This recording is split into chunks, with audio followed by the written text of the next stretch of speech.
भगवान विष्णु ने जब प्रेम सहित श्री राम को देखा, तब वे श्री लक्ष्मी जी के पति श्री लक्ष्मी जी सहित मोहित हो गए। श्री रामचंद्र जी की शोभा देखकर ब्रह्मा जी बड़े प्रसन्न हुए, पर अपने 8 ही नेत्र जानकर पछताने लगे। देवताओं के सेनापति स्वामी कार्तिक के हृदय में बड़ा उत्साह है, क्योंकि वे ब्रह्मा जी से 1.5 अर्थात 12 नेत्रों से राम दर्शन का सुंदर लाभ उठा रहे हैं। सुजान इंद्र अपने 1000 नेत्रों से श्री रामचंद्र जी को देख रहे हैं और गौतम जी के शाप को अपने लिए परम हितकर मान रहे हैं। सभी देवता देवराज इंद्र से ईर्ष्या कर रहे हैं कि आज इंद्र के समान भाग्यवान दूसरा कोई नहीं है। श्री रामचंद्र जी को देखकर देवगण प्रसन्न है और दोनों राजाओं के समाज में विशेष हर्ष छा रहा है। दोनों ओर से राज समाज में अत्यंत हर्ष है और बड़े जोर से नगाड़े बज रहे हैं। देवता प्रसन्न होकर और रघुकुल मणि श्री राम की जय हो जय हो जय हो कहकर फूल बरसा रहे हैं। इस प्रकार बारात को आती हुई जानकर बहुत प्रकार के बाजे बजने लगे और रानी सुहागिन स्त्रियों को बुलाकर परछन के लिए मंगल द्रव्य सजाने लगी। अनेक प्रकार से आरती सजकर और समस्त मंगल द्रव्यों को यथा योग्य सजाकर गजगामिनी उत्तम स्त्रियां आनंद पूर्वक परछन के लिए चली।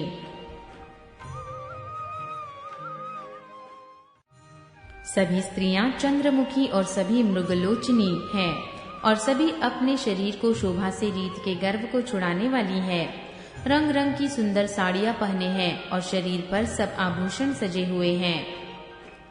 समस्त अंगों को सुंदर मंगल पदार्थों से सजाए हुए वे कोयल को भी लजाती हुई गान कर रही हैं। कंगन, करधनी और नुपुर बज रहे हैं। स्त्रियों की चाल देखकर कामदेव के हाथी भी लजा जाते हैं। अनेक प्रकार के बाजे बज रहे हैं। आकाश और नगर दोनों स्थानों में सुंदर मंगलाचार हो रहे हैं। सची, सरस्वती, लक्ष्मी, पार्वती और जो स्वभाव से ही पवित्र और सयानी देवाग्नाएं थीं, वे सब कपट से सुंदर स्त्री का वेश बनाकर रनिवास में जा मिली और मनोहर वाणी से मंगलगान करने लगी। सब कोई हर्ष के विशेष वश थे, अतः किसी ने उन्हें पहचाना नहीं।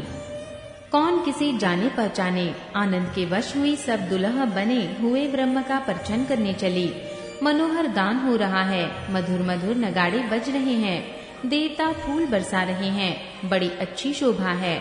आनंद कंद दुल्हा को देखकर सब स्त्रियां हृदय में हर्षित हुई। उनके कमल सरीखे नेत्रों में प्रेमाश्रुओं का जल उमड़ आया और सुंदर अंगों में पुलकावली छा गई। श्री रामचंद्र जी का वरवेश देखकर सीता जी की माता सुनैया जी के मन में जो सुख हुआ, उसे हजारों सरस्वती और शेष जी 100 कल्पों में भी नहीं कह सकते। मंगल अवसर जानकर नेत्रों के जल को रोके हुए रानी प्रसन्न मन से परछन कर रही है। वेदों में कहे हुए तथा कुलाचार के अनुसार सभी व्यवहार रानी ने भलीभांति किए। पंच शब्द, पंच ध्वनि और मंगलगान हो रहे हैं। नाना प्रकार के वस्त्रों के पावड़े पड़ रहे हैं। उन्होंने आरती करके अर्घ्य दिया। तब श्री राम जी ने मंडप में गमन किया। दशरथ जी अपनी मंडली सहित विराजमान हुए। उनके वैभव को देखकर लोकपाल भी लजा गए। समय समय पर देवता फूल बरसाते हैं और भूदेव ब्राह्मण समयानुकूल शांति पाठ करते हैं। आकाश और नगर में शोर मच रहा है। अपनी पराई कोई कुछ भी नहीं सुनता। इस प्रकार श्री रामचंद्र जी मंडप में आए और अर्घ्य देकर आसन पर बैठाए गए। आसन पर बैठाकर आरती करके दूल्हा को देखकर स्त्रियां सुख पा रही हैं। वे ढेर के ढेर मणि, वस्त्र और गहने निछावर करके मंगल गा रही हैं। ब्रह्मा आदि श्रेष्ठ देवता ब्राह्मण का वेश बनाकर कौतुक देख रहे हैं। वे रघुकुल रूपी कमल के प्रफुल्लित करने वाले सूर्य श्री रामचंद्र जी की छवि देखकर अपना जीवन सफल जान रहे हैं। नाई, बारी, भाट और नट श्री रामचंद्र जी की निछावर पाकर आनंदित हो सिर नवाकर आशीष देते हैं। उनके हृदय में हर्ष समाता नहीं है। वैदिक और लौकिक सब रीतियां करके जनक जी और दशरथ जी बड़े प्रेम से मिले। दोनों महाराज मिलते हुए बड़े ही शोभित हुए। कवि उनके लिए उपमा खोज खोज कर लजा गए।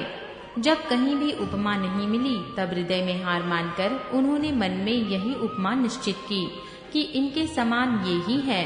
समधियों का मिलाप या परस्पर संबंध देखकर देवता अनुरुक्त हो गए, फूल बरसाकर उनका यश गाने लगे। जब से ब्रह्मा जी ने जगत को उत्पन्न किया, तब से हमने बहुत विवाह देखे सुने, परंतु सब प्रकार से समाज, साज समाज और बराबरी के समधी तो आज ही देखे। देवताओं की सुंदर सत्यवाणी सुनकर दोनों ओर अलौकिक प्रीति छा गई। सुंदर पावड़े और अघर्य देते हुए जनक जी दशरथ जी को आदरपूर्वक मंडप में ले आए। मंडप को देखकर उसकी विचित्र रचना और सुंदरता से मुनियों के मन भी हरे गए। सुजान जनक जी ने अपने हाथों से ला ला कर सबके लिए सिंहासन रखे। उन्होंने अपने कुल के इष्ट देवता के समान वशिष्ठ जी की पूजा की और विनय करके आशीर्वाद प्राप्त किया। विश्वामित्र जी की पूजा करते समय की परम प्रीति की रीति तो कहते ही नहीं बनती। राजा ने वामदेव आदि ऋषियों की प्रसन्न मन से पूजा की, सभी को दिव्य आसन दिए और सबसे आशीर्वाद प्राप्त किया। फिर उन्होंने कोसलाधीश राजा दशरथ जी की पूजा उन्हें ईर्ष्य के समान जानकर की, कोई दूसरा भाव न था। तदंतर अपने भाग्य और वैभव के विस्तार की सराहना करके हाथ जोड़कर विनती और बढ़ाई की। राजा जनक जी ने सब बरातियों का समधी दशरथ जी के समान ही सब प्रकार से आदरपूर्वक पूजन किया और सब किसी को उचित आसन दिए। मैं एक मुख से उस उत्साह का क्या वर्णन करूं। राजा जनक ने दान, मान, सम्मान, विनय और उत्तम वाणी से सारी बारात का सम्मान किया। ब्रह्मा, विष्णु, शिव, दिक्पाल और सूर्य जो रघुनाथ जी का प्रभाव जानते हैं, वे कपट से ब्राह्मणों का सुंदर वेश बनाए बहुत ही सुख पाते हुए सब लीला देख रहे थे। जनक जी ने उनको देवताओं के समान जानकर उनका पूजन किया और बिना पहचाने भी उन्हें सुंदर आसन दिया। कौन किसको जाने पहचाने, सबको अपनी ही सूध भूली हुई है। आनंद कंद दूल्हों को देखकर दोनों ओर आनंदमयी स्थिति हो रही है। सुजान श्री रामचंद्र जी ने देवताओं को पहचान लिया और उनकी मानसिक पूजा करके उन्हें मानसिक आसन दिए। प्रभु का शील स्वभाव देखकर देवगण मन में बहुत आनंदित हुए। श्री रामचंद्र जी के मुख रूपी चंद्रमा की छवि को सभी के सुंदर नेत्र रूपी चकोर आदर पूर्वक पान कर रहे हैं। प्रेम और आनंद कम नहीं है। समय देखकर वशिष्ठ जी ने सतानंद जी को आदर पूर्वक बुलाया। वे सुनकर आदर के साथ आए। वशिष्ठ जी ने कहा, अब जाकर राजकुमारी को शीघ्र ले आइए। मुनि की आज्ञा पाकर वे प्रसन्न होकर चले। बुद्धिमती रानी पुरोहित की वाणी सुनकर सखियों समेत बड़ी प्रसन्न हुई। ब्राह्मणों की स्त्रियों और कुल की बूढ़ी स्त्रियों को बुलाकर उन्होंने कुल रीति करके सुंदर मंगल गीत गाए। श्रेष्ठ देवांगनाएं जो सुंदर मनुष्य स्त्रियों के वेश में हैं, स्वभी स्वभाव से ही सुंदरी और श्यामा हैं। उनको देखकर रानीवास की स्त्रियां सुख पाती हैं और बिना पहचान के ही वे सबको प्राणों से भी प्यारी हो रही हैं। उन्हें पार्वती, लक्ष्मी और सरस्वती के समान जानकर रानी बार बार उनका सम्मान करती हैं। सीता जी का श्रृंगार करके मंडली बनाकर प्रसन्न होकर उन्हें मंडप में लिवा चली। सुंदर मंगल का साथ सजकर स्त्रियां और सखियां आदर सहित सीता जी को लिवा चली। सभी सुंदरियां 16 श्रृंगार किए हुए मतवाले हाथियों की चाल से चलने वाली है। उनके मनोहर गान को सुनकर मुनि ध्यान छोड़ देते हैं और कामदेव की कोयले भी लजा जाती हैं। पायजेब, पैंजनी और सुंदर कंकण ताल की गति पर बड़े सुंदर बज रहे हैं। सहज ही सुंदरी सीता जी स्त्रियों के समूह में इस प्रकार शोभा पा रही है, मानो छवि रूपी ललनाओं के समूह के बीच साक्षात परम मनोहर शोभा रूपी स्त्री सुशोभित हो। सीता जी की सुंदरता का वर्णन नहीं हो सकता, क्योंकि बुद्धि बहुत छोटी है और मनोहरता बहुत बड़ी। रूप की राशि और सब प्रकार से पवित्र सीता जी को बरातियों ने आते देखा। सभी ने उन्हें मन ही मन प्रणाम किया। श्री रामचंद्र जी को देखकर तो सभी पूर्ण काम हो गए। राजा दशरथ जी पुत्रों सहित हर्षित हुए। उनके हृदय में जितना आनंद था वह कहा नहीं जा सकता। देवता प्रणाम करके फूल बरसा रहे हैं। मंगलों की मूल मुनियों के आशीर्वादों की ध्वनि हो रही है। गानों और नगाड़ों के शब्द से बड़ा शोर मच रहा है। सभी नर नारी प्रेम और आनंद में मग्न हैं।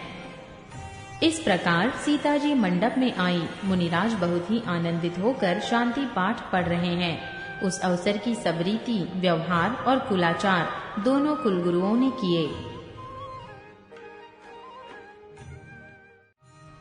कुलाचार करके गुरुजी प्रसन्न होकर गौरी जी, गणेश जी और ब्राह्मणों की पूजा करा रहे हैं, अथवा ब्राह्मणों के द्वारा गौरी और गणेश जी की पूजा करवा रहे हैं। देवता प्रकट होकर पूजा ग्रहण करते हैं, आशीर्वाद देते हैं और अत्यंत सुख पा रहे हैं। मधुपर्क आदि जिस किसी भी मांगलिक पदार्थ की मुनि जिस समय भी मन में चाह मात्रा करते हैं, सेवक गण उसी समय सोने की परातों में और कलशों में भरकर उन पदार्थों को लिए तैयार रहते हैं। स्वयं सूर्यदेव प्रेम सहित अपने कुल की सब रीतियां बता देते हैं और वे सब आदर पूर्वक की जा रही है। इस प्रकार देवताओं की पूजा करा के मुनियों ने सीता जी को सुंदर सिंहासन दिया। श्री सीता जी और श्री राम जी का आपस में एक दूसरे को देखना तथा उनका परस्पर का प्रेम किसी को लख नहीं पड़ रहा है। जो बात श्रेष्ठ मन, बुद्धि और वाणी से भी परे है, उसे कवि क्यों कर प्रकट करे। हवन के समय अग्निदेव शरीर धारण करके बड़े ही सुख से आहुति ग्रहण करते हैं और सारे वेद ब्राह्मण का वेश धरकर विवाह की विधियां बताए देते हैं। जनक जी की जगत विख्यात पटरानी और सीता जी की माता का बखान तो हो ही कैसे सकता है। सुयश, सुकृत, सुख और सुंदरता सबको बटोरकर विधाता ने उन्हें संवार कर तैयार किया है। समय जानकर श्रेष्ठ मुनियों ने उनको बुलवाया। यह सुनते ही सुहागिनी स्त्रियां उन्हें आदर पूर्वक ले आईं। सुनैना जी जनक जी की बाईं ओर ऐसी सोह रही हैं, मानो हिमाचल के साथ मैना जी शोभित हों। पवित्र, सुगंधित और मंगल जल से भरे सोने के कलश और मणियों की सुंदर पराते राजा और रानी ने आनंदित होकर अपने हाथों से लाकर श्री रामचंद्र जी के आगे रखी। मुनि मंगलवाणी से वेद पढ़ रहे हैं। सुअवसर जानकर आकाश से फूलों की झड़ी लग गई है। दूल्हा को देखकर राजा रानी प्रेम मग्न हो गए और उनके पवित्र चरणों को पखारने लगे। वे श्री राम जी के चरण कमलों को पखारने लगे। प्रेम से उनके शरीर में पुलकावली छा रही है। आकाश और नगर में होने वाली गान, नगाड़े और जय जयकार की ध्वनि मानो चारों दिशाओं में उमड़ चली। जो चरण कमल कामदेव के शत्रु श्री शिव जी के हृदय रूपी सरोवर में सदा ही विराजते हैं, जिनका एक बार भी स्मरण करने से मन में निर्मलता आ जाती है और कलयुग के सारे पाप भाग जाते हैं, जिनका स्पर्श पाकर गौतम मुनि की स्त्री अहल्या ने जो पाप में थी परम गति पाई, जिन चरण कमलों का मकरंद रस शिव जी के मस्तक पर विराजमान है, जिसको देवता पवित्रता की सीमा बताते हैं, मुनि और योगी जन अपने मन को भौरा बनाकर जिन चरण कमलों का सेवन करके मनोवांछित गति प्राप्त करते हैं, उन्हीं चरणों को भाग्य के पात्र जनक जी धो रहे हैं। यह देखकर सब जय जयकार कर रहे हैं। दोनों कुलों के गुरु वर और कन्या की हथेलियों को मिलाकर शाखोच्चार करने लगे। पाणी ग्रहण होता हुआ देखकर ब्रह्मादि देवता, मनुष्य और मुनि आनंद में भर गए। सुख के मूल दूल्हा को देखकर राजा रानी का शरीर पुलकित हो गया और हृदय आनंद से उमंग उठा। राजाओं के अलंकार स्वरूप महाराज जनक जी ने लोक और वेद की रीति को करके कन्यादान किया। जैसे हिमवान ने शिव जी को पार्वती जी और सागर ने भगवान विष्णु को लक्ष्मी जी दी थी, वैसे ही जनक जी ने श्री रामचंद्र जी को सीता जी समर्पित की, जिससे विश्व में सुंदर नवीन कीर्ति छा गई। विदेह कैसे विनती करे, उस सांवली मूर्ति ने तो उन्हें सचमुच विदेह ही कर दिया। विधि पूर्वक हवन करके गठजोड़ी की गई और भावरें होने लगी। जय ध्वनि, वंदी ध्वनि, वेद ध्वनि, मंगलगान और नगाड़ों की ध्वनि सुनकर चतुर देवगण हर्षित हो रहे हैं और कल्पवृक्ष के फूलों को बरसा रहे हैं। वर और कन्या सुंदर भावरें दे रहे हैं। सब लोग आदर पूर्वक नेत्रों का परम लाभ ले रहे हैं। मनोहर जोड़ी का वर्णन नहीं हो सकता। जो कुछ उपमा कहूँ वही थोड़ी होगी। श्री राम जी और श्री सीता जी की सुंदर परछाई मणियों के खंभों में जगमगा रही है। मानो कामदेव और रति बहुत से रूप धारण करके श्री राम जी के अनुपम विवाह को देख रही हैं। उन्हें दर्शन की लालसा और संकोच दोनों ही कम नहीं है, इसीलिए वे मानो बार बार प्रकट होते और छिपते हैं। सब देखने वाले आनंद मग्न हो गए और जनक जी की भांति सभी अपनी सूध भूल गए। मुनियों ने आनंद पूर्वक भांवरें फिराई और नेग सहित सब रीतियों को पूरा किया।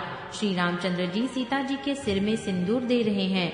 यह शोभा किसी प्रकार भी कहीं नहीं जाती। मानो कमल को लाल पराग से अच्छी तरह भरकर अमृत के लोभ से साफ चंद्रमा को भूषित कर रहा है। यहाँ श्री राम के हाथ को कमल की, सेंदूर को पराग की, श्री राम की शाम भुजा को सांप की और सीता जी के मुख को चंद्रमा की उपमा दी गई है। फिर वशिष्ठ जी ने आज्ञा दी, तब दूल्हा और दुल्हन एक आसन पर बैठे। श्री राम जी और जानकी जी की श्रेष्ठ आसन पर बैठे। उन्हें देखकर दशरथ जी मन में बहुत आनंदित हुए। अपने सुकृत रूपी कल्प वृक्ष में नए फल देखकर उनका शरीर बार बार पुलकित हो रहा है। 14 भुवनों में उत्साह भर गया। सबने कहा कि श्री रामचंद्र जी का विवाह हो गया। जीव एक है और यह मंगल महान है। फिर भला यह वर्णन करके किस प्रकार समाप्त किया जा सकता है। तब वशिष्ठ जी की आज्ञा पाकर जनक जी ने विवाह का सामान सजाकर मांडवी जी, श्रुतकीर्ति जी और उर्मिला जी, इन तीनों राजकुमारियों को बुला लिया। कुशध्वज की बड़ी कन्या मांडवी जी को, जो गुण, शील, सुख और शोभा की रूप ही थी, राजा जनक ने प्रेम पूर्वक सब रीतियां करके भरत जी को ब्याह दिया। जानकी जी की छोटी बहन उर्मिला जी को सब सुंदरियों में शिरोमणि जानकर उस कन्या को सब प्रकार से सम्मान करके लक्ष्मण जी को ब्याह दिया। और जिनका नाम श्रुतकीर्ति है और जो सुंदर नेत्रों वाली, सुंदर मुख वाली, सब गुणों की खान और रूप तथा शील में उजागर है, उनको राजा ने शत्रुघ्न को ब्याह दिया। दुल्हा और दुल्हने परस्पर अपने अपने अनुरूप जोड़ी को देखकर सकुचाते हुए हृदय में हर्षित हो रही हैं। सब लोग प्रसन्न होकर उनकी सुंदरता की सराहना करते हैं और देवगण फूल बरसा रहे हैं। सब सुंदरी दुल्हने सुंदर दूल्हा को देखकर साथ एक ही मंडप में ऐसी शोभा पा रही हैं, मानो जीव के हृदय में चारों अवस्थाएं अपने चारों स्वामियों सहित विराजमान हो। सब पुत्रों को बहुओं सहित देखकर अवध नरेश दशरथ जी ऐसे आनंदित हैं, मानो वे राजाओं के शिरोमणि क्रियाओं सहित चारों फल पा गए हों। श्री रामचंद्र जी के विवाह की जैसी विधि वर्णन की गई, उसी रीति से सब राजकुमार विवाहे गए। दहेज की अधिकता कुछ कही नहीं जाती। सारा मंडप सोने और मणियों से भर गया। बहुत से कंबल, वस्त्र और भांति भांति के विचित्र रेशमी कपड़े जो थोड़ी कीमत के न थे, तथा हाथी, रथ, घोड़े, दास दासियां और गहनों से सजी हुई कामधेनु सरीखी गायें, अनेकों वस्तुएं हैं जिनकी गिनती कैसे की जाए, उनका वर्णन नहीं किया जा सकता। जिन्होंने देखा है वही जानते हैं। उन्हें देखकर लोकपाल भी सिहा गए। अवधराज दशरथ जी ने सुख मानकर प्रसन्न चित्त से सब कुछ ग्रहण किया। उन्होंने वह दहेज का सामान याचकों को जो जिसे अच्छा लगा दे दिया। जो बच रहा वह जन सेवा में चला आया। तब जनक जी हाथ जोड़कर सारी बारात का सम्मान करते हुए कोमल वाणी से बोले, आदर, दान, विनय और बड़ाई के द्वारा सारी बारात का सम्मान कर राजा जनक ने महान आनंद के साथ प्रेम पूर्वक लड़ाकर मुनियों के समूह की पूजा एवं वंदना की। सिर नवाकर देवताओं को मनाकर राजा हाथ जोड़कर सबसे कहने लगे कि देवता और साधु तो भाव ही चाहते हैं। क्या एक अंजलि जल देने से कहीं समुद्र संतुष्ट हो सकता है? फिर जनक जी भाई सहित हाथ जोड़कर कोसलाधीश दशरथ जी से स्नेह, शील और सुंदर प्रेम में सान कर मनोहर वचन बोले, हे राजन, आपके साथ संबंध हो जाने से अब हम सब प्रकार से बड़े हो गए। इस राजपाट सहित हम दोनों को आप बिना दान के लिए हुए सेवक ही समझिएगा। इन लड़कियों को टहलनी मानकर नई नई दया करके पालन कीजिएगा। मैंने बड़ी ढिठाई की कि आपको यहाँ बुला भेजा, अपराध क्षमा कीजिएगा। फिर सूर्यकुल के भूषण दशरथ जी ने समधी जनक जी को संपूर्ण सम्मान का निधि कर दिया। उनकी परस्पर की विनय कही नहीं जाती। दोनों के हृदय प्रेम से प्रेम पूर्ण हो गए। देवतागण फूल बरसा रहे हैं। राजा जनक वासे को चले। नगाड़े की ध्वनि, जय ध्वनि और वेद की ध्वनि हो रही है। आकाश और नगर दोनों में खूब कौतूहल हो रहा है। तब मुनीश्वर जी आज्ञा पाकर सुंदरी सखियां मंगलगान करती हुई दुल्हनों सहित दुल्हों को लिवाकर कोहबर की चली। सीता जी बार बार राम जी को देखती हैं और सकुचा जाती हैं, पर उनका मन नहीं सकुचाता। प्रेम के प्यासे उनके नेत्र सुंदर मछलियों की छवि को हर रहे हैं। श्री रामचंद्र जी का सांवला शरीर स्वभाव से ही सुंदर है। उसकी शोभा करोड़ों कामदेवों को लजाने वाली है। महावर से युक्त चरण कमल बड़े सुहावने लगते हैं, जिन पर मुनियों के मन रूपी भौरे सदा छाए रहते हैं। पवित्र और मनोहर पीली धोती प्रातःकाल के सूर्य और बिजली की ज्योति को हरे लेती है। कमर में सुंदर किंकणी और कटिसूत्र है। विशाल भुजाओं में सुंदर आभूषण सुशोभित हैं। पीला जनेऊ महान शोभा दे रहा है। हाथ की अंगूठी चित्त को चुरा लेती है। ब्याह के सब साथ सजे हुए वे शोभा पा रहे हैं। चौड़ी छाती पर हृदय पर पहनने के सुंदर आभूषण सुशोभित हैं। पीला दुपट्टा कांखों सोती शोभित है, जिसके दोनों छेरों पर मणि और मोती लगे हैं। कमल के समान सुंदर नेत्र हैं। कानों में सुंदर कुंडल हैं और मुख तो सारी सुंदरता का खजाना ही है। सुंदर भौहें और मनोहर नासिका है। ललाट पर तिलक और सुंदरता का घर ही है, जिसमें मंगलमय मोती और मणि गुंथे हुए हैं। ऐसा मनोहर मोर माथे पर सोह रहा है। सुंदर मोर में बहुमूल्य मणियां गुंथी हुई है। सभी अंग चित्त को चुराए लेते हैं। सब नगर की स्त्रियां और देव सुंदरियां दूल्हा को देखकर तिनका तोड़ रही हैं और मणि वस्त्र तथा आभूषण निछावर करके आरती उतार रही हैं और मंगलगान कर रही हैं। देवता फूल बरसा रहे हैं और सूत मागध तथा भाट सुयश बना रहे हैं। सुहागिनी स्त्रियां सुख पाकर कुंवर और कुमारियों को कोहबर में लाई और अत्यंत प्रेम से मंगल गीत गा गा कर लौकिक रीति करने लगी। पार्वती जी की श्री रामचंद्र जी को लहकौर सिखाती हैं और सरस्वती जी सीता जी को सिखाती हैं। रनिवास हास विलास के आनंद में मग्न है। सभी जन्म का परम फल प्राप्त कर रही हैं। अपने हाथ की मणियों में सुंदर रूप के भंडार श्री रामचंद्र जी की परछाई दिख रही है। यह देखकर जानकी जी दर्शन में वियोग होने के भय से बाहु रूपी लता को और दृष्टि को हिलाती डुलाती नहीं है। उस समय के हंसी खेल और विनोद का आनंद और प्रेम कहा नहीं जा सकता। उसे सखियां ही जानती है। तदंतर वर कन्याओं को सब सुंदर सखियां जनवासे को लिवा चली। उस समय नगर और आकाश में जहाँ सुनिए वहीं आशीर्वाद की ध्वनि सुनाई दे रही है और महान आनंद छाया है। सभी ने प्रसन्न मन से कहा कि सुंदर चारों जोड़ियां चिरंजीवी हो। योगीराज सिद्ध मुनीश्वर और देवताओं ने प्रभु श्री रामचंद्र जी को देखकर दुंदुभी बजाई और हर्षित होकर फूलों की वर्षा करते हुए तथा जय हो जय हो जय हो कहते हुए वे अपने अपने लोक को चले। तब सब कुमार बहुओं सहित पिताजी के पास आए। ऐसा मालूम होता था मानो शोभा मंगल और आनंद से भरकर जनवासा उमड़ पड़ा हो। फिर बहुत प्रकार की रसोई बनी। जनक जी ने बरातियों को बुला भेजा। राजा दशरथ जी ने पुत्रों सहित गमन किया। अनुपम वस्त्रों के पावड़े पड़ते जाते हैं। आदर के साथ सबके चरण धोए और सबको यथा योग्य पीढ़ों पर बिठाया।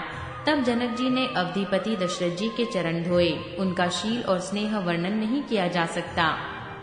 फिर श्री रामचंद्र जी के चरण कमलों को धोया, जो श्री शिव जी के हृदय कमल में छिपे रहते हैं। तीनों भाइयों को श्री रामचंद्र जी के ही समान जानकर जनक जी ने उनके भी चरण अपने हाथों से धोए। राजा जनक जी ने सभी को उचित आसन दिए और सब परसने वालों को बुलाया। आदर के साथ पत्तलें पड़ने लगी, जो मणियों के पत्तों से सोने की कील लगाकर बनाई गई थी। चतुर और विनीत रसोइये सुंदर स्वादिष्ट और पवित्र दाल भात और गाय का सुगंधित घी क्षण भर में सबके सामने परस गए। सब लोग पंचकौर करके अर्थात प्राणाय स्वाहा, अपानाय स्वाहा, व्यानाय स्वाहा, उदानाय स्वाहा और समानाय स्वाहा इन मंत्रों का उच्चारण करते हुए पहले 5 ग्रास लेकर भोजन करने लगे। गाली का गाना सुनकर वे अत्यंत प्रेममग्न हो गए। अनेकों तरह के अमृत के समान स्वादिष्ट पकवान परसे गए, जिनका बखान नहीं हो सकता। चतुर रसोइये नाना प्रकार के व्यंजन परसने लगे। उनका नाम कौन जानता है। 4 प्रकार के चरवैय, चौष्य, लेह, पेय अर्थात चबाकर, चूसकर, चाटकर और पीकर खाने योग्य भोजन की विधि कही गई है। उनमें से एक एक विधि के इतने पदार्थ बने थे कि जिनका वर्णन नहीं किया जा सकता। चाहों रसों के बहुत तरह के सुंदर व्यंजन हैं, एक एक रस के अनगिनती प्रकार के बने हैं। भोजन करते समय पुरुष और स्त्रियों के नाम ले लेकर स्त्रियां मधुर ध्वनि से गाली दे रही हैं। समय की सुहावनी गाली शोभित हो रही है। उसे सुनकर समाज सहित राजा दशरथ जी हंस रहे हैं। इस रीति से सभी ने भोजन किया और तब सबको आदर सहित आचमन दिया गया। फिर पान देकर जनक जी ने समाज सहित दशरथ जी का पूजन किया। सब राजाओं के सिरमौर श्री दशरथ जी प्रसन्न होकर जनसेवा को चले। जनकपुर में नित्य नए मंगल हो रहे हैं। दिन और रात पल के समान बीत जाते हैं। बड़े सवेरे राजाओं के मुकुटमणि दशरथ जी जागे। याचक उनके गुण समूह का गान करने लगे। चारों कुमारों को सुंदर वधुओं सहित देखकर उनके मन में जितना आनंद है वह किस प्रकार कहा जा सकता है। वे प्रातः क्रिया करके गुरु वशिष्ठ जी के पास गए। उनके मन में महान आनंद और प्रेम भरा है। राजा प्रणाम और पूजन करके फिर हाथ जोड़कर मानो अमृत में डुबोई हुई वाणी बोले, हे मुनिराज सुनिए, आपकी कृपा से आज मैं पूर्ण काम हो गया। हे स्वामीन, अब सब ब्राह्मणों को बुलाकर उनको सब तरह से सजी हुई गायें दीजिए। यह सुनकर गुरुजी ने राजा की बढ़ाई करके फिर मुनिगणों को बुलवा भेजा। तब वामदेव, देवर्षि नारद, वाल्मीकि, जाबाली और विश्वामित्र आदि तपस्वी श्रेष्ठ मुनियों के समूह आए। राजा ने सबको दंडवत प्रणाम किया और प्रेम सहित पूजन करके उन्हें उत्तम आसन दिए। 4 लाख उत्तम गायें मंगवाई जो कामधेनु के समान अच्छे स्वभाव वाली और सुहावनी थी। उन सब को सब प्रकार से सजाकर राजा ने प्रसन्न होकर भूदेव ब्राह्मणों को दिया। राजा बहुत तरह से विनती कर रहे हैं कि जगत में मैंने आज ही जीने का लाभ पाया।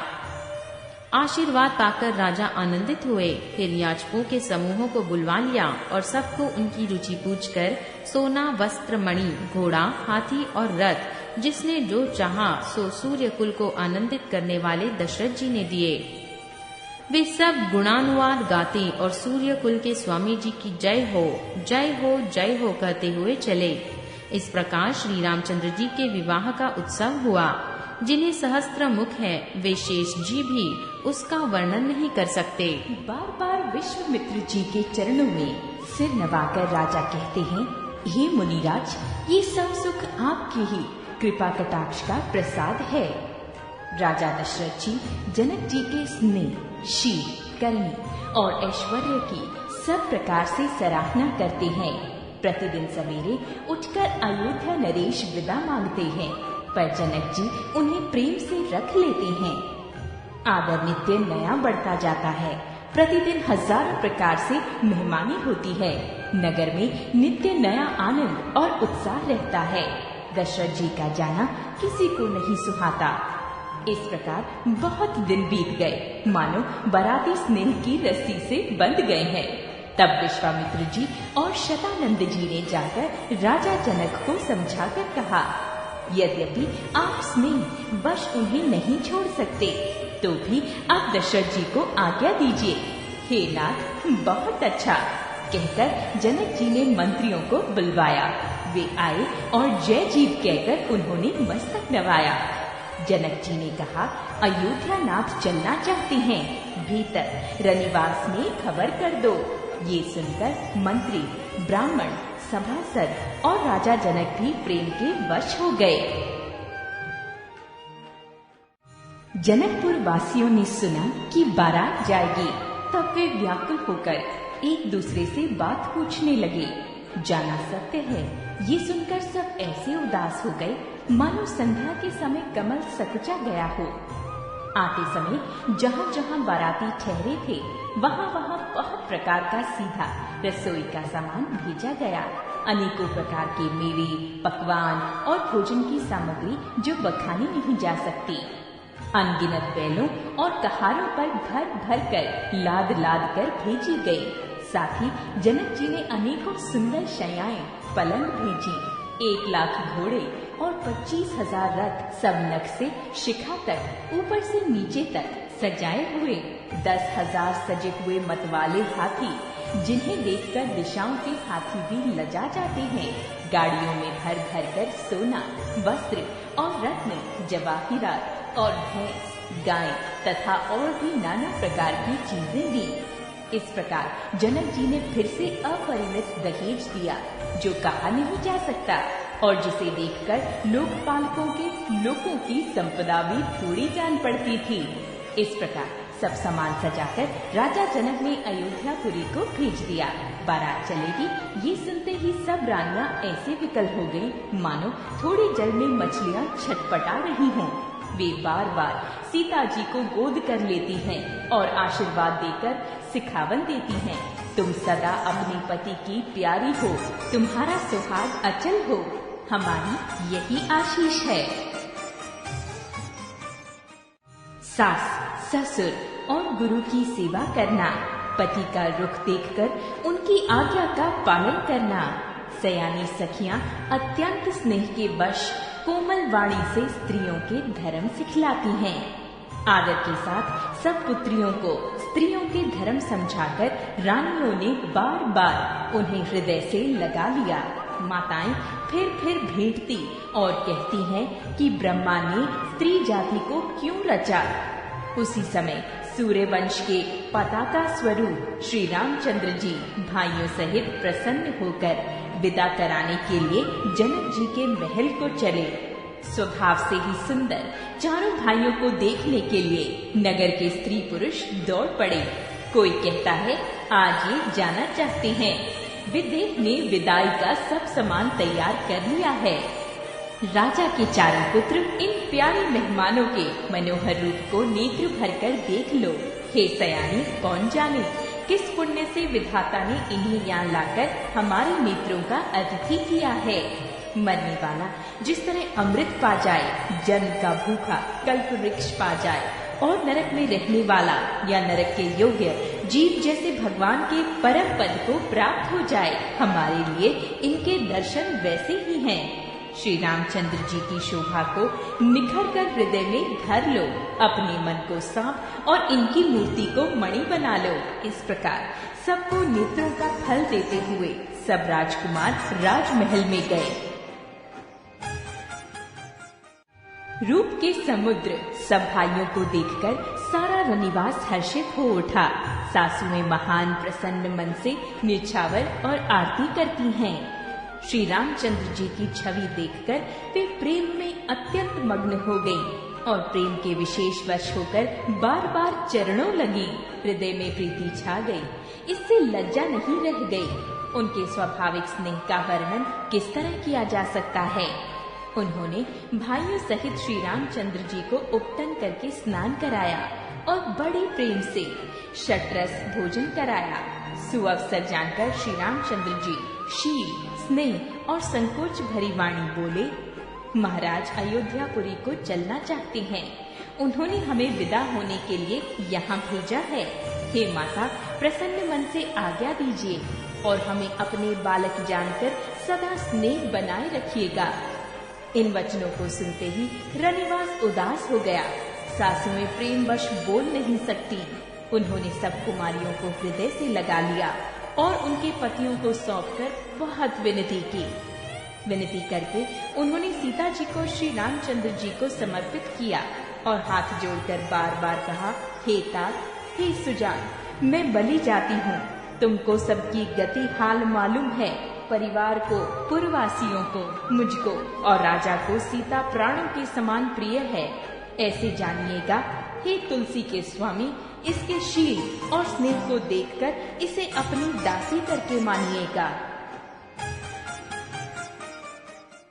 तुम पूर्ण काम हो, सुजान शिरोमणि हो और भाव प्रिय हो। तुम्हें प्रेम प्यारा है। हे राम, तुम भक्तों के गुणों को ग्रहण करने वाले, दोषों को नाश करने वाले और दया के धाम हो। ऐसा कहकर रानी चरणों को पकड़कर चुप रह गई, मानो उनकी वाणी प्रेम रूपी दलदल में समा गई हो। स्नेह से सनी हुई श्रेष्ठ वाणी सुनकर श्री रामचंद्र जी ने सास का बहुत प्रकार से सम्मान किया। तब श्री रामचंद्र जी ने हाथ जोड़कर विदा मांगते हुए बार बार प्रणाम किया आशीर्वाद पाकर और फिर सिर नवाकर भाइयों सहित श्री रघुनाथ जी चले। श्री राम जी की सुंदर मधुर मूर्ति को हृदय में लाकर सब रानियां स्नेह से शिथिल हो गईं। फिर धीरज धारण करके कुमारियों को बुलाकर माताएं बार बार उन्हें गले लगाकर भेंटने लगी। पुत्रियों को पहुंचाती हैं, फिर लौटकर मिलती हैं। परस्पर में कुछ थोड़ी प्रीति नहीं बढ़ी, अर्थात बहुत प्रीति बढ़ी। बार बार मिलती हुई माताओं को सखियों ने अलग कर दिया, जैसे हाल की ब्याई हुई गाय को कोई उसके बालक बछड़े या बछिया से अलग कर दे। सब स्त्री पुरुष और सखियों सहित सारा रनिवास प्रेम के विशेष वश हो रहा है। ऐसा लगता है मानो जनकपुर में करुणा और विरह ने डेरा डाल दिया है। जानकी ने जिन तोता और मैना को पाल पोस कर बड़ा किया था और सोने के पिंजड़ों में रखकर पढ़ाया था, वे व्याकुल होकर कह रहे थे, वैदेही कहाँ है?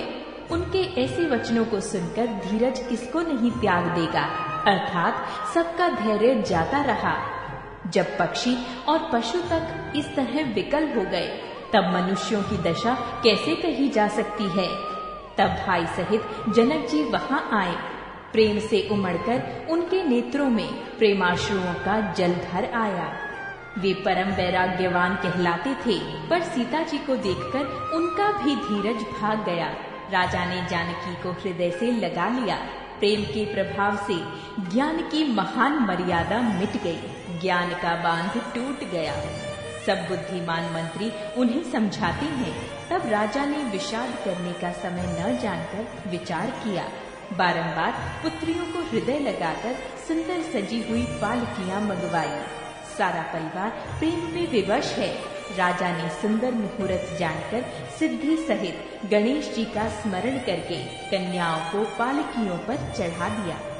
राजा ने पुत्रियों को बहुत प्रकार से समझाया और उन्हें स्त्रियों का धर्म और कुल की रीति सिखाई। बहुत से दासी दास दिए जो सीता जी के प्रिय और विश्वास पात्र सेवक थे। सीता जी के चलते समय जनकपुर वासी व्याकुल हो गए। मंगल की राशि शुभ शकुन हो रही है।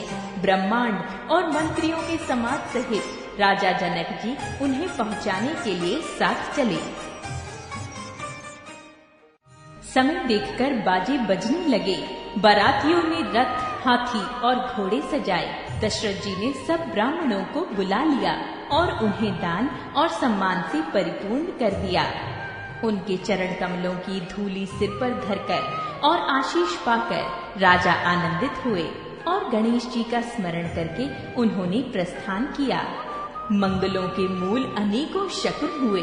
देवता हर्षित होकर फूल बरसा रहे हैं और अप्सराएं गान कर रही हैं। अवधपति दशरथ जी नगाड़े बजाकर आनंद पूर्वक अयोध्यापुरी को चले। राजा दशरथ जी ने विनती करके प्रतिष्ठित जनों को लौटाया और आदर के साथ सब मंगनों को बुलवाया। उन्होंने गहने कपड़े, घोड़े, हाथी दिए और प्रेम से पुष्ट करके सबको संपन्न अर्थात बलियुक्त कर दिया। वे सब बारंबार विरुदावली कुल कीर्ति बखानकर और श्री रामचंद्र जी को हृदय में रखकर लौटे। कौशलाधीश दशरथ जी बार बार लौटने को कहते हैं, परंतु जनक जी प्रेमवश लौटना नहीं चाहते। दशरथ जी ने फिर सुहावने वचन कहे, हे राजन, बहुत दूर आ गए, अब लौटिए। फिर राजा दशरथ जी रथ से उतरकर खड़े हो गए। उनके नेत्रों में प्रेम का प्रवाह बढ़ आया। प्रेमाश्रुओं की धारा हाथ जोड़कर मानो स्नेह रूपी अमृत में डुबोकर वचन बोले, मैं किस तरह बनाकर किन शब्दों में विनती करूं? हे महाराज, आपने मुझे बड़ी बढ़ाई दी है। अयोध्यानाथ दशरथ जी ने अपने स्वजन समधि का सब प्रकार से सम्मान किया। उनके आपस के मिलने में अत्यंत विनय थी और इतनी प्रीति थी जो हृदय में समाती न थी। जनक जी ने मुनि मंडली को सर नवाया और सबसे आशीर्वाद पाया। फिर आदर के साथ वे रूप, शील और गुणों के निधान सब भाइयों से अपने दामादों से मिले और सुंदर कमल के समान हाथों को जोड़कर ऐसे वचन बोले जो मानो प्रेम से ही जन्मे हों। हे राम जी, मैं किस प्रकार आपकी प्रशंसा करूं? आप मुनियों और महादेव जी के मन रूपी मान सरोवरों के हंस हैं। योगी लोग जिनके लिए क्रोध, मोह, ममता और मद को त्याग कर योग साधन करते हैं, जो सर्वव्यापक, ब्रह्म, अव्यक्त, अविनाशी, चिदानंद, निर्गुण और गुणों की राशि हैं, जिनको मन सहित वाणी नहीं जानती और सब जिनका अनुमान ही करते हैं, कोई तर्कना नहीं कर सकते, जिनकी महिमा को वेद नेति कहकर वर्णन करता है और जो सच्चिदानंद तीनों कालों में एक रस सर्वदा और सर्वथा निर्विकार रहते हैं, वे ही समस्त सुखों के मूल आप मेरे नेत्रों के विषय हुए। ईश्वर के अनुकूल होने पर जगत में जीव को सब लाभ ही लाभ है। आपने मुझे सभी प्रकार से बढ़ाई दी और अपना जन जानकर अपना लिया। यदि 10,000 सरस्वती और शेष हों और करोड़ों कल्पों तक गणना करते रहें, तो भी हे रघुनाथ जी सुनिए, मेरे सौभाग्य और आपके गुणों की कथा कहकर समाप्त नहीं की जा सकती। मैं जो कुछ कह रहा हूँ वो अपने इस एक ही बल पर कि आप अत्यंत थोड़े प्रेम से प्रसन्न हो जाते हैं। मैं बार बार हाथ जोड़कर ये मांगता हूँ कि मेरा मन भूलकर भी आपके चरणों को न छोड़े। जनक जी के श्रेष्ठ वचनों को सुनकर जो मानो प्रेम से पुष्ट किए हुए थे, पूर्ण काम श्री रामचंद्र जी संतुष्ट हुए। उन्होंने सुंदर विनती करके पिता दशरथ जी, गुरु विश्वामित्र जी और कुल गुरु वशिष्ठ जी के समान जानकर ससुर जनक जी का सम्मान किया। फिर जनक जी ने भरत जी से विनती की और प्रेम के साथ मिलकर फिर उन्हें आशीर्वाद दिया।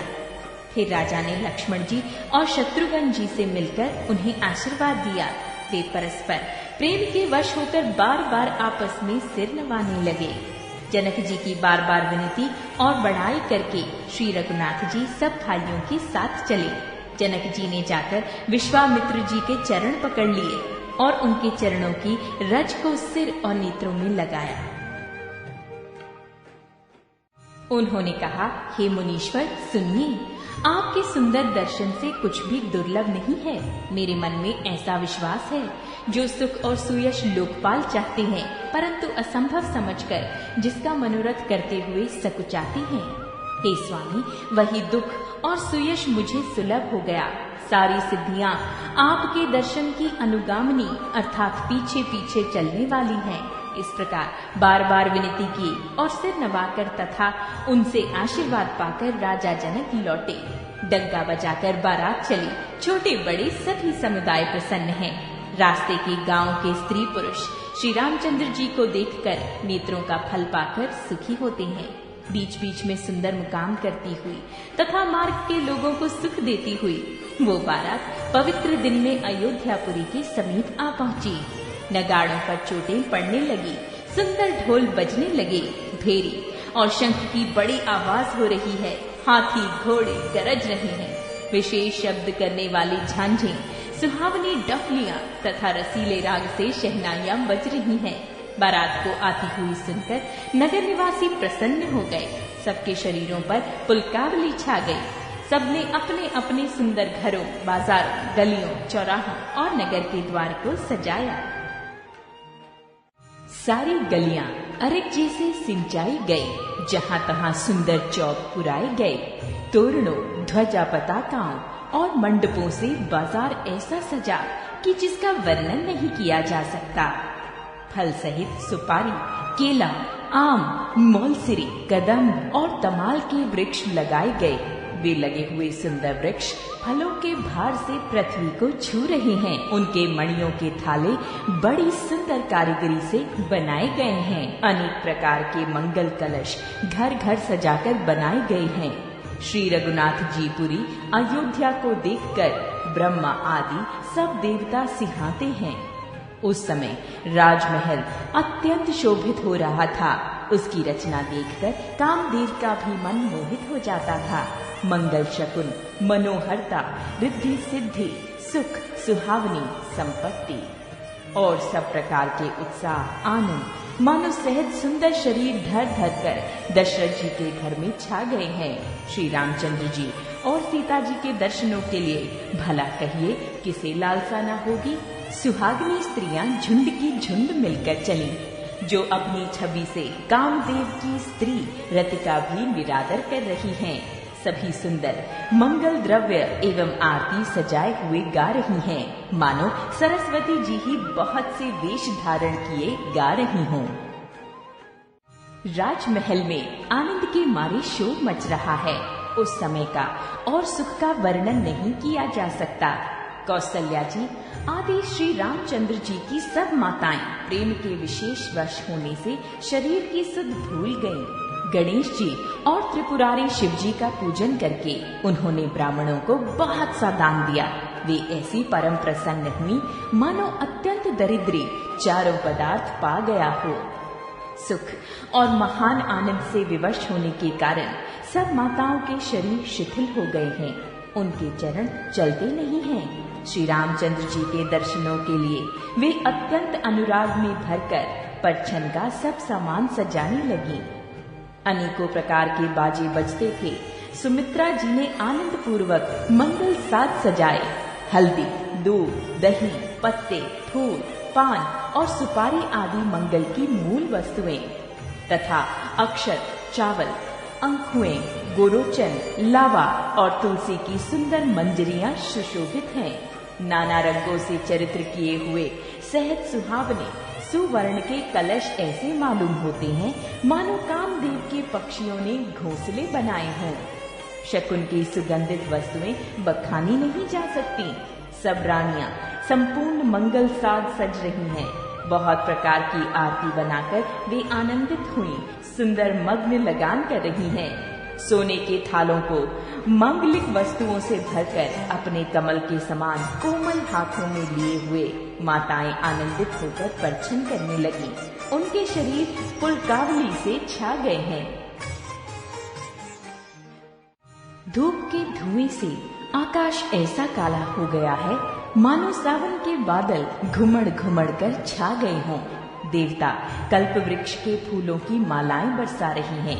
वे ऐसी लगती हैं मानो बगुलों की पांति मन को अपनी ओर खींच रही हो। सुंदर मणियों से बने बंधनवार ऐसे मालूम होते हैं मानो इंद्रधनुष सजाए हों। अटारियों पर सुंदर और चपल स्त्रियां प्रकट होती हैं और छिप जाती हैं, आती जाती हैं। वे ऐसी जान पड़ती हैं मानो बिजलियां चमक रही हों। नगाड़ों की ध्वनि मानो बादलों की घोर गर्जना है। याचक गण पपीहे, मेंढक और मोर हैं। देवता पवित्र सुगंध रूपी जल बरसा रहे हैं जिससे खेती के समान नगर के सब स्त्री पुरुष सुखी हो रहे हैं। प्रवेश का समय जानकर गुरु वशिष्ठ जी ने आज्ञा दी। तब रघुकुल मणि महाराज दशरथ जी ने शिव जी, पार्वती जी और गणेश जी का स्मरण करके समाज सहित आनंदित होकर नगर में प्रवेश किया। शकुन हो रही हैं। देवता दुदुम्भी बजा बजा कर फूल बरसा रही हैं। देवताओं की स्त्रियां आनंदित होकर सुंदर मंगल गीत गा गा कर नाच रही हैं। मागध, सूत, भाट और चतुर नट तीनों लोकों के उजागर सबको प्रकाश देने वाला परम प्रकाश स्वरूप श्री रामचंद्र जी का यश गा रहे हैं। जय ध्वनि तथा वेद की निर्मल श्रेष्ठ वाणी सुंदर मंगल से सनी हुई दसों दिशाओं में सुनाई पड़ रही है। धूप के धुएं से आकाश ऐसा काला हो गया है मानो सावन के बादल घुमड़ घुमड़ कर छा गए हों।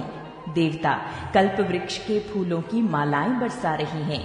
वे ऐसी लगती हैं मानो बगुलों की पांति मन को अपनी ओर खींच रही हो। सुंदर मणियों से बने बंधनवार ऐसे मालूम होते हैं मानो इंद्रधनुष सजाए हों।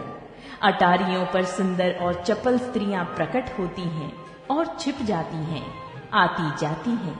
वे ऐसी जान पड़ती हैं मानो बिजलियां चमक रही हों। नगाड़ों की ध्वनि मानो बादलों की घोर गर्जना है।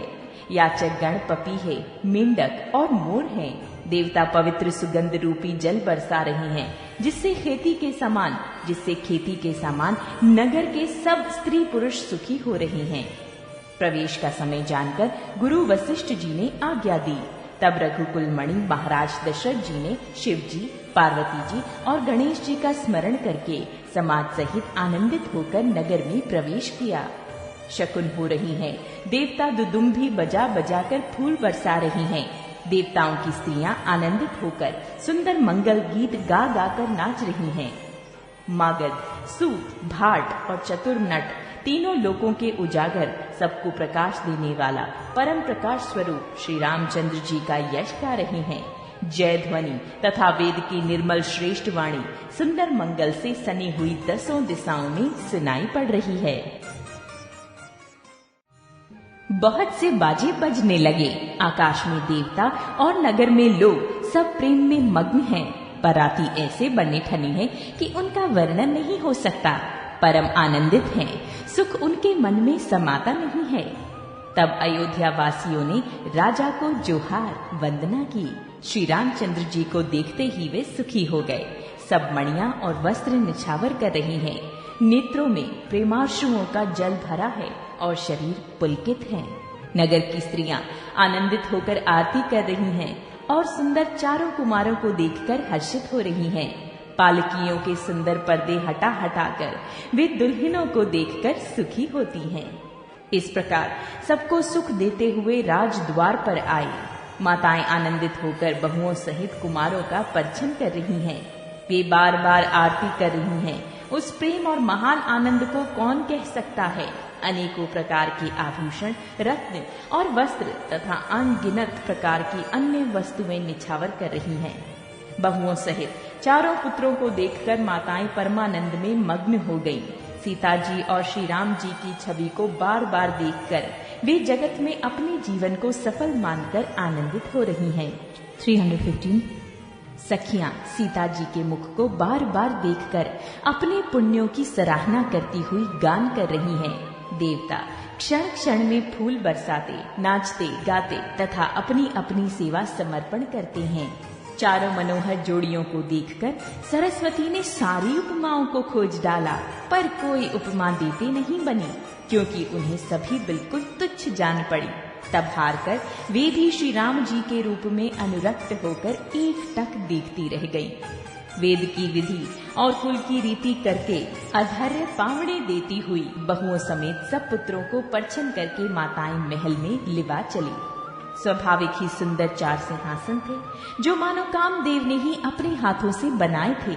उन पर माताओं ने राजकुमारियों और राजकुमारों को बैठाया और आदर के साथ उनके पवित्र चरण धोए। फिर वेद की विधि के अनुसार मंगलों के निधान, दूल्हा और दुल्हनों की धूप, दीप और नैवेद्य आदि के द्वारा पूजा की। माताएं बारंबार आरती कर रही हैं और वर वधुओं के सिरों पर सुंदर पंखे तथा चंवर ढल रहे हैं। अनेकों वस्तुएं निछावर हो रही हैं। सभी माताएं आनंद से भरी हुई ऐसी सुशोभित हो रही हैं, मानो योगी ने परम तत्वों को प्राप्त कर लिया। सदा के रोगी ने मानो अमृत पा लिया।